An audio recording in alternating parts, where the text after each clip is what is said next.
आइए आज हम जानते हैं जो हम घर के लिए बैटरी और इन्वर्टर का यूज करते हैं, तो हमको बैटरी और इन्वर्टर का सिलेक्शन कैसे करना चाहिए। मान लीजिए कि हमारे घर पे लोड कम है और हम बैटरी और इन्वर्टर लेने मार्केट में जा रहे हैं, और हमारे मार्केट में जो दुकानदार होता है वो दुकानदार पैसे के लिए या उसके दुकान में जो कैपेसिटी का इन्वर्टर या बैटरी होता है वो दे देता है, वो हम चीज़ों को लेकर घर पे यूज करते हैं। तो उसके क्या होता है कि एक तो हाई कॉस्ट का होता है तो वो लॉस होता है, फिर दोबारा होता है कि बैटरी हमारा यदि हाई कैपेसिटी का होता है और हम उसको यूज नहीं कर पाते हैं अच्छे से, तो बैटरी बहुत जल्द ख़राब हो सकती है। तो इसके लिए हमें क्या है कि एक बैटरी और इन्वर्टर का चयन करना ज़रूरी होता है। हम कैसे चयन करेंगे इसके बारे में आज हम जानते हैं। पहले हमको ये चीज़ों को ध्यान में रखना चाहिए कि पहले हमको ये जानना चाहिए कि हमारे घर में क्या क्या चीज़ें इलेक्ट्रिकल सिस्टम से चलता है। कि हमारा बल्ब हो गया, जो कि हमारा बल्ब 4 बल्ब है। दूसरा फैन हो गया, हमारा फैन 2 है, और हमारा एक टीवी हो गया। अब हम ये जानेंगे कि हमारा 4 बल्ब जो है, वो बल्ब हम जो यूज करते हैं वो चारों बल्ब की कैपेसिटी कितना है, यानी कितने वाट की है। जैसे कि हमारा एक बल्ब 10 वाट का हुआ, तो 4 गुने हम 10 वाट करेंगे तो हमारा टोटल हो जाता है 40 वाट। तो फैन हो गया, जो कि हमारा एक फैन 60 वाट का हो, तो हम 2 गुने 60 वाट करेंगे तो हमारा टोटल 120 वाट हो जाता है। और हमारा एक टीवी हो गया, एक टीवी हमारा 100 वाट की हो गई, तो ये हमारा 100 वाट हो गया। अब इसको क्या करना है कि ये जोड़ना है कि हमारा टोटल वाट कितना हुआ। हमारा टोटल वाट 260 हो गया, तो हमारे घर में 260 वाट लोड हो गया। अब क्या करना है कि 260 वाट में हमें 25% और ऐड करना होता है। इसलिए ऐड करना होता है क्योंकि हम स्टार्टिंग में, जैसे हमारा फैन हो गया, ये सब जो चीज़ें होती है स्टार्टिंग में हम जब उसको चलाते हैं तो हेवी करंट लेता है।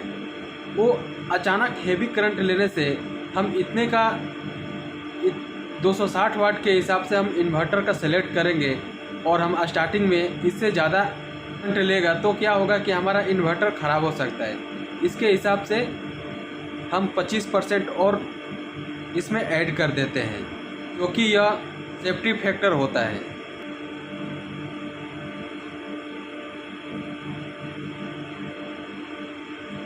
पच्चीस % को हम 1.25 करेंगे तो हमारा टोटल आ जाता है।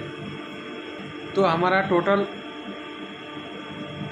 325 वाट हो जाता है।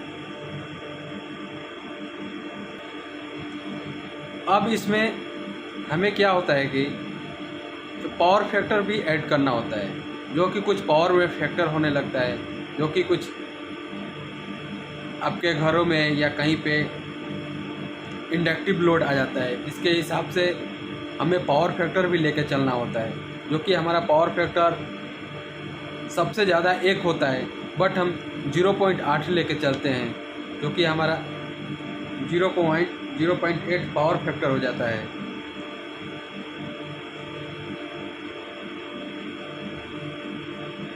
अब इस पावर फैक्टर में हमारा जो ये 325 वाट हुआ, इसको हम डिवाइड करते हैं।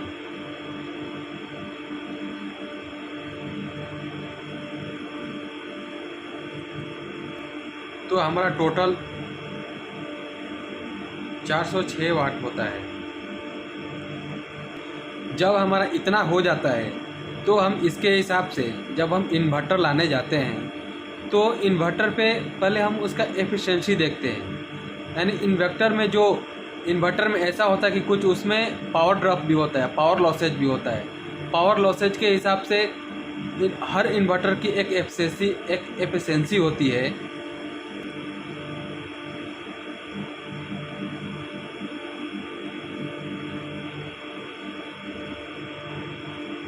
एक एफिशिएंसी होती है।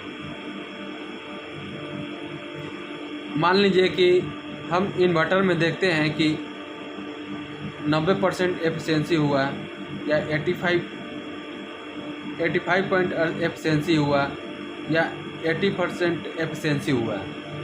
हम इन्वर्टर में अलग अलग एफिशिएंसी देखते हैं, तो हम इन्वर्टर को ज़्यादा से ज़्यादा एफिशिएंसी वाला इन्वर्टर हम सेलेक्ट करते हैं, जो कि हमारा 90% एफिशिएंसी जो जिस इन्वर्टर में होगा हम उसको सेलेक्ट करेंगे। 90% एफिशिएंसी, तो 90% एफिशिएंसी को सेलेक्ट करके हमारा जितना ये लोड है, ये लोड में हम एफिशिएंसी को डिवाइड कर लेते हैं।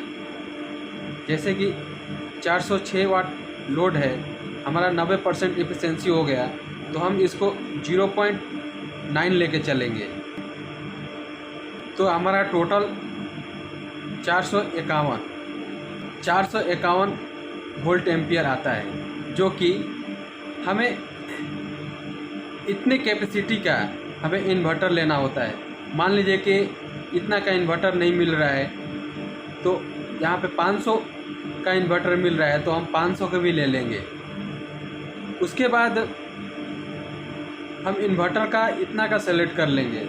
अब हम बैटरी का सिलेक्शन करेंगे कि हम इतने पावर का जब इन्वर्टर लेते हैं तो हम बैटरी कितने एच की लेनी चाहिए। उसके लिए हमारा जो एक बैटरी का कैलकुलेशन होता है, उसके हिसाब से मैं आपको बैटरी का सिलेक्शन बता रहा हूँ, जो कि बैटरी कैलकुलेशन है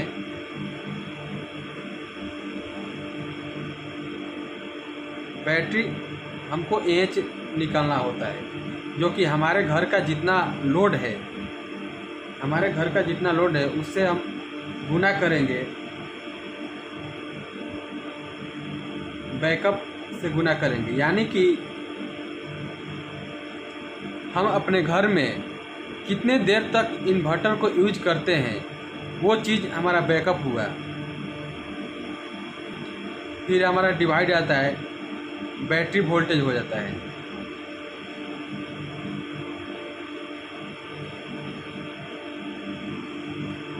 जो कि लोड हमारा 260 वाट होता है। 260 वाट गुना, यदि हम अपने घर में 2 घंटा तक हम चाहते हैं कि हमारा इन्वर्टर का पावर 2 घंटा तक रहे, तो हम 2 से गुना करेंगे, डिवाइड कर देंगे। हमारा बैटरी वोल्टेज जो होता है, बैटरी का 12 वोल्ट होता है, तो हम 12 से डिवाइड कर देंगे। हमारा जो एक्चुअल लोड है, घर का हमारा एक्चुअल लोड है, ये है, तो हम इसको 406 वाट लेंगे। अब इसमें हम इसको अब कैलकुलेशन करेंगे, तो हमारा टोटल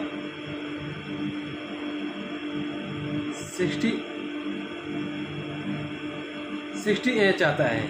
यानी कि हम अपने घरों में यदि हम इतने का इन्वर्टर सेलेक्ट करते हैं, तो उसके लिए बैटरी हमारा 67 एच का मिलनी चाहिए। यानी कि 67 एच के अगर बैटरी ना हो, 70 एच का ही हो या 80 एच का भी हो, यानी 70 एच या 80 एच का हो, तो हम वो बैटरी को ले सकते हैं। और इतना बैटरी एज तक हम अपने घरों में आसानी से चला सकते हैं। तो हम जब भी अपने घर के लिए इन्वर्टर और बैटरी सेलेक्ट करते हैं, वो सेलेक्ट करने से पहले हमें ये चीज़ों को पूरा ध्यान में रखते हुए बैटरी को सेलेक्ट करना चाहिए।